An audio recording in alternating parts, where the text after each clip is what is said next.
নমস্কার বন্ধুরা, আজ মঙ্গলবার। আজকে পুরো দিনটা কীরকম হতে চলেছে তা জানি না, কিন্তু আজকে সকালবেলাটা বেশ সুন্দর। তাই সকাল সকাল ঘুম থেকে উঠে আমি আমার পিসিদের বাড়ি চলে এসেছি কিছু ফুল তুলতে। তারপর বাগানেও কিছু ফুল তুলতে গিয়েছিলাম, কিন্তু সেটার ভিডিও করা হয়ে ওঠেনি। তো এরপর আমি বাড়ি চলে যাই। তারপর বাড়ি যেয়ে আমি স্নান করে ঠাকুর ঘরে চলে এসেছি। এখানে আমি আমার গোপু ভাইকে স্নান করিয়ে তার জন্য ভোগ নিবেদন করছিলাম। তারপর ঠাকুর ঘরের পুজো সেরে ছাদে আমি তুলসী মন্দিরে জল ঢালতে যাচ্ছি। তারপর বিকেলবেলায় আমরা একটু রেডি হয়েছিলাম। তো আমার দাঁতের উপর দাঁত নিয়ে খুব মজা করানো হয়েছে গাইস।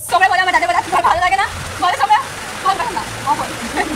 হ্যালো গাইস, আমরা রেডি হয়েছি ভিডিও করার জন্য, কিন্তু মেঘের অবস্থাটা মানে আমাদের সঙ্গে ভগবান কিছুদিন অনেক খারাপ করছে।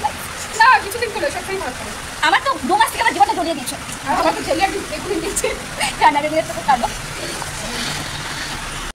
তোমরা কি বলছো গাইস?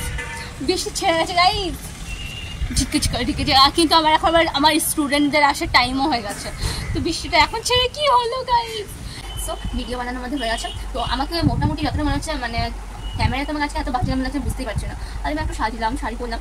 প্রথমে তো বৃষ্টি আমাদের সব ভেস্তে দিল, তারপর আমার স্টুডেন্টরা করতে চলে এসেছে, তাই আর কোনো উপায় নেই, আর ভিডিও করতে পারিনি। আর আইনটা তো সুন্দর লাগছে গাইস, কিন্তু ফোনে না সুন্দর লাগছে না। কেন গাইস, কেন? কারণ যে তুই দেখতে খারাপ।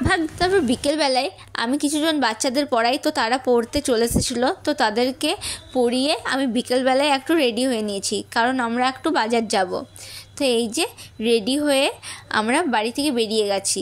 আর সঙ্গে সঙ্গে আমরা একটা টোটোও পেয়ে গেছিলাম, তো টোটোতে চেপে পড়েছি। তো এই যে আমরা 2 মিনিটের মধ্যে বাজারেও চলে এসেছি, কারণ আমাদের বাড়ি থেকে বাজারটা খুবই সামনে। তো আমরা এই যে টোটো থেকে নেমে হাঁটতে হাঁটতে গল্প করতে করতে যাচ্ছিলাম। তো এমন সময় একটা খুবই সুন্দর জিনিস আমাদের চোখে পড়ে। এই যে এই ফুলগুলোরই কথা বলছিলাম। এই ফুলগুলো দেখলে না মনটা এরকমই ভালো হয়ে যায়। তো তারপর আমি আর আমার মাসির মেয়ে আমরা চলে যাই মোমোর দোকান। এখানে আমরা 2 প্লেট চিলি মোমো অর্ডার করে দিই। তো কাকু আমাদের বানিয়ে সেটা দিয়ে দেয়। তারপর আমরা ফুচকা খেতে গিয়েছিলাম।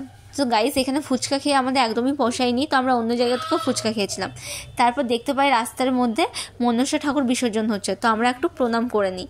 তো আজ এই পর্যন্তই, টাটা।